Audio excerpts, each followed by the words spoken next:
नमस्कार दोस्तों, चैनल में आपका स्वागत है। मेरा नाम विश्वास है और हम निफ्टी और बैंक निफ्टी का एनालिसिस करेंगे कल के लिए, जो कि है 6 मार्च 2024 यानी कि बुधवार। सबसे पहले ये देखेंगे कि आज मार्केट में क्या हुआ, क्या हमारा ट्रेड प्लान था और मार्केट ने लेवल्स पे किस तरीके से रिएक्ट किया। देखिए, सबसे पहले अगर हम चार्ट को देखेंगे तो हमने ये प्लान किया था कि अगर मार्केट इस रेंज की, ये हमने जो रेंज मार्क करी हुई है, अगर इस रेंज के मार्केट अगर नीचे की तरफ निकलता है तो हमारा व्यू जो होगा एकदम से शॉर्टिंग की तरफ नहीं होना चाहिए, क्योंकि क्या है कि मार्केट जो है प्राइस एक्शन जो दिखा रहा है वो बुलिश दिखा रहा है। तो बुलिश प्राइस एक्शन में एकदम से शॉर्ट करना जो है थोड़ा रिस्की होता है। और हमारे पास में स्कोप कहाँ तक है, लगभग 22,300 तक का ही हमारे पास में यहाँ पे स्कोप है, जो कि हमने डिस्कस किया था। इसमें से मैंने आपसे कहा था कि एक अपॉर्चुनिटी यहाँ पे हम ये देख सकते हैं कि अगर मार्केट यहाँ से नीचे की तरफ ब्रेक करता है और अगर हमें छोटा सा एसएल मिलता है तो हम यहाँ पे एक शॉर्ट पोजीशन ट्राई कर सकते हैं, जो कि बहुत ही ज़्यादा रिस्की होगी।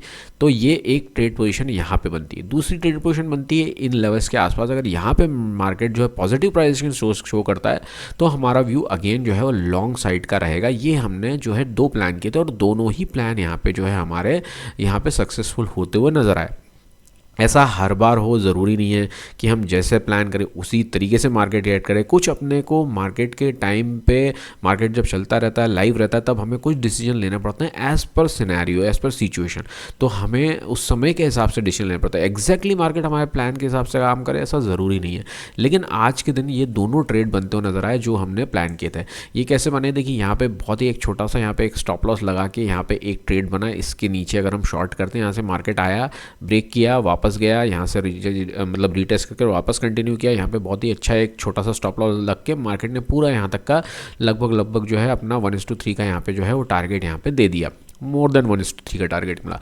यहाँ से मार्केट ने इस रेंज से, यहाँ से मार्केट ने इसको ऊपर की तरफ ब्रेक किया। यहाँ पे ट्रेड लेना जो है थोड़ा पॉसिबल नहीं था, क्योंकि यहाँ पे जो है स्टॉप लॉस जो है बहुत बड़ा आ रहा था।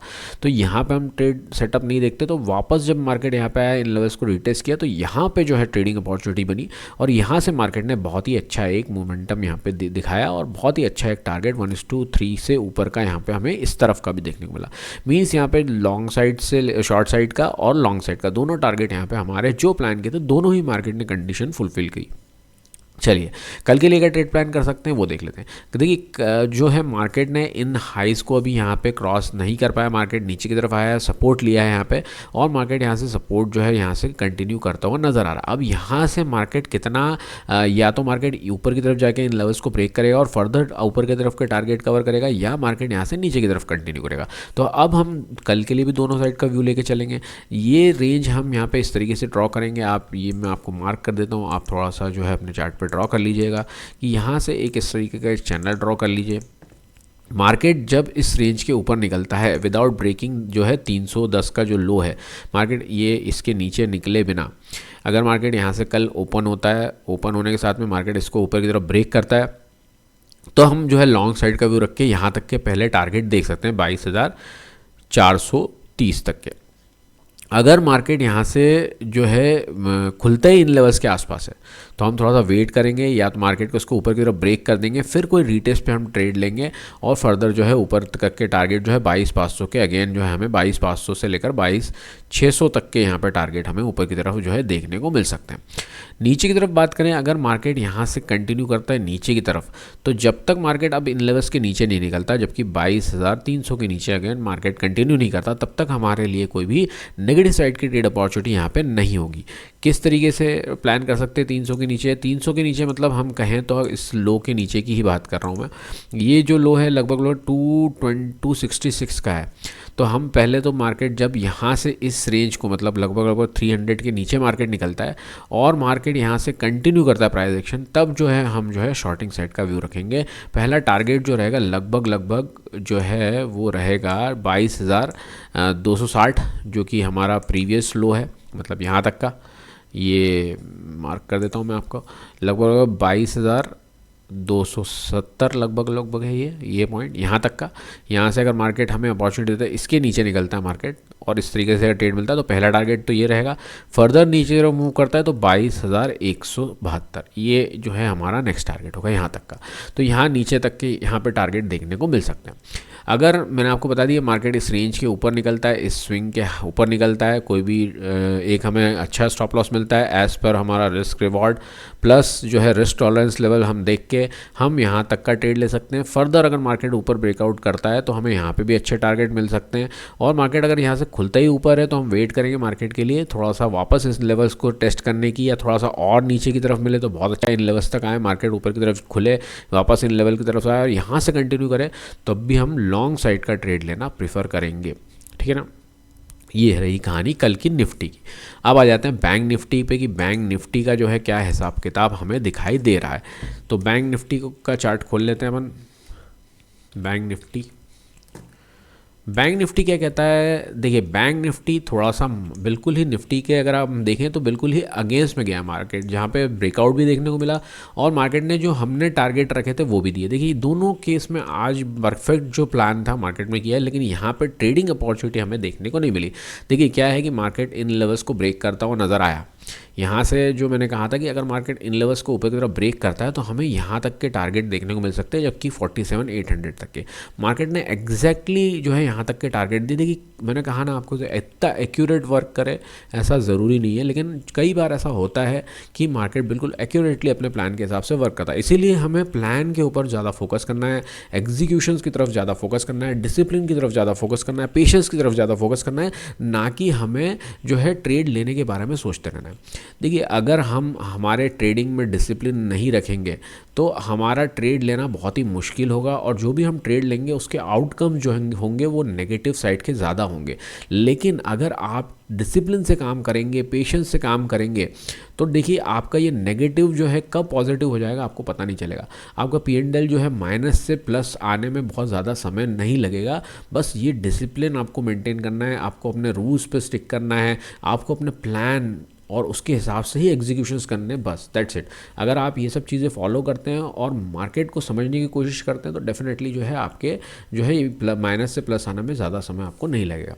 तो हमें क्या करना था कि यहाँ पे अगर हम इसके ऊपर की अपॉर्चुनिटी देखते हैं तो देखिए मार्केट में इधर कहीं का स्टॉप लॉस लगता है, यहाँ पर एक ट्रेड सेटअप बनता इस रेंज को ब्रेक करने के बाद में। लेकिन जब तक ये रेंज ब्रेक नहीं हुई तब तक हम यहाँ पर ये ट्रेड ले नहीं सकते थे। तो यहाँ पर हमें अपॉर्चुनिटी, मतलब मार्केट ने टारगेट तो दिया लेकिन यहाँ पर अपॉर्चुनिटी वैसी नहीं बनी कि जहाँ पे हम एंट्री कर पाए। तो ज़रूरी नहीं मार्केट आपकी डायरेक्शन में जाएगा, लेकिन ज़रूरी नहीं कि आपको अपॉर्चुनिटी वैसी वहाँ पे ट्रेडिंग की मिल जाए। नहीं मिली कोई बात नहीं, यहाँ पे इतनी बड़ी कैंडल बन गई कोई बात नहीं। हमें लेकिन यहाँ पे ये चीज़ थोड़ी पता थी अगर यहाँ पे हम लॉन्ग पोजीशन लेते, किस बेस पे लेते हैं, मार्केट इस रेंज में है, अब यहाँ पे हम किस बेस पे लॉन्ग पोजीशन लेते हैं, यहाँ से मार्केट रिजेक्शन ले लेता फिर क्या करते हैं। तो इसीलिए ये सब चीज़ें हम प्रेडिक्ट नहीं कर सकते, हमें प्रोबेबिलिटीज़ के ऊपर जाना है और जो हमें दिखाई दे रहा है चार्ट स्ट्रक्चर उसके हिसाब से जाना है। ऐसे मूव कभी भी आ सकते हैं। टारगेट हमने सेट किया था, टारगेट हो गया, लेकिन यहाँ पर एंट्री का कोई हमें चांस नहीं मिला।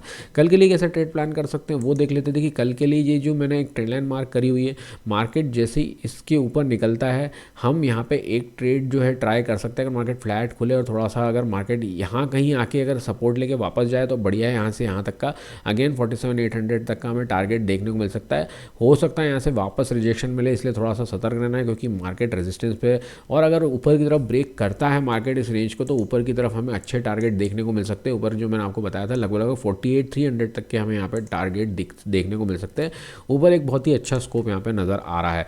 अगर मार्केट यहाँ से ऊपर की तरफ ब्रेक करता है, हमें ऐसा कुछ अपॉर्चुनिटी मिलती है तो हमें सीधे यहाँ तक के टारगेट जो है 48,300 तक के यहाँ पे टारगेट देखने को मिल सकते हैं।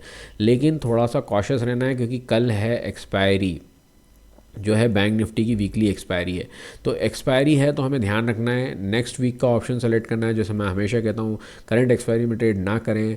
और दूसरा है कि मार्केट को एटलीस्ट 1 से 2 आवर्स पहले 1 से 2 आवर्स जो है मार्केट को थोड़ा सा देखें कि मार्केट को स्टेबल होने दे, वॉलेटिलिटी थोड़ी सी खत्म होने दे, फिर थोड़ा ट्रेडिंग अपॉर्चुनिटी देख के ट्रेड लें तो हमें यहाँ तक के ऊपर की तरफ टारगेट देखने को मिल सकते हैं। और मार्केट हो सकता है कि कल भी साइडवेज ही रहे, इन लेवल्स को आके टेस्ट करें और कुछ इस तरीके से मार्केट जो है इसी रेंज में टाइम निकाल दे। इसलिए थोड़ा ध्यान रहना है। सबसे ज़्यादा नुकसान जो होता है हमें साइडवेज मार्केट में होता है, इसलिए जो है हमें ज़बरदस्ती एकदम से ट्रेड में नहीं घुसना है। अगर मार्केट यहाँ से नीचे की तरफ ब्रेक करता है, यहाँ से इस रेंज को नीचे की तरफ ब्रेक करता है तब हम थोड़ा सा वेट करेंगे मार्केट का, और वापस यहाँ से प्राइस एक्शन कंटिन्यू करता है तभी जो है हमारा जो है शॉर्टिंग साइड का व्यू होगा, वो भी थोड़ा रिस्की होगा। जैसे कि मैंने आपको बताया कि अभी यहाँ पे शॉर्टिंग के ट्रेड रिस्की होंगे क्योंकि प्राइस एक्शन मार्केट का अभी पॉजिटिव चल रहा है। तो जब तक इस रेंज के नीचे नहीं आता, अभी 47,200 के नीचे मार्केट नहीं आता, तब तक थोड़ा सा यहाँ पे रिस्की होगा, इसलिए हमें। लेकिन अगर हम इसका वेट करेंगे कि मार्केट 47,200 के नीचे निकले, तो फिर हमें यहाँ पे वेट करना पड़ेगा कि एक वापस एक अप मूव का, और फिर यहाँ कहीं हमें शॉर्टिंग पोजीशन देखनी पड़ेगी। तो ये हम ये कर सकते हैं कि इस रिस्क को अवॉइड करने के लिए हम वेट कर सकते हैं कि मार्केट एटलीस्ट 47,200 इस रेंज के नीचे निकले, वापस एक बार एक अप मूव ले, और यहाँ पे कोई नेगेटिव प्राइस एक्शन दिखाया तो हम यहाँ पे शॉर्टिंग साइड का ट्रेड ले सकते हैं। फिर पहला टारगेट जो है 46,950 के आसपास का मिल सकता है, और दूसरा टारगेट 46,750 के आसपास हमें यहाँ पे देखने को मिल सकता है, इन लेवल्स के आसपास तक का। तो ये नीचे की तरफ का स्कोप है। तो ये एक मैंने आपको अपॉर्चुनिटी बताई है, थोड़ी सी रिस्की होगी। अगर हम 200 के नीचे अगर यहाँ पे देखें तो बहुत अच्छा अपॉर्चुनिटी हमें मिल सकती है, लेकिन अगर यहाँ पे कोई छोटा स्टॉप लॉस मिले तो हम ज़रूर यहाँ पे ट्राई करना चाहेंगे। और क्योंकि ये भी हो सकता है, ध्यान दीजिएगा, एक एसएल हो जाने के बाद में दोबारा एंट्री सेकंड टाइम नहीं करनी, क्योंकि कल जो है एक्सपायरी है, तो मार्केट हो सकता है कि इसी रेंज में रह जाए, साइडवेज हो जाए, इसलिए ध्यान रखना है। स्कोप है, इसका मतलब ये नहीं कि हम यहाँ पे बैठे रहें और बार बार ट्रेड लेते रहें। हमारा एक एसएल हिट हो गया, दैट मीन्स कि मार्केट साइडवेज हो सकता है, तो हमें दोबारा एंट्री नहीं करनी है, दैट्स इट। तो कल के लिए इतना ही। अगर आपको वीडियो अच्छा लगे तो लाइक शेयर सब्सक्राइब करना ना भूलें। Thank you so much, bye bye, take care and happy trading.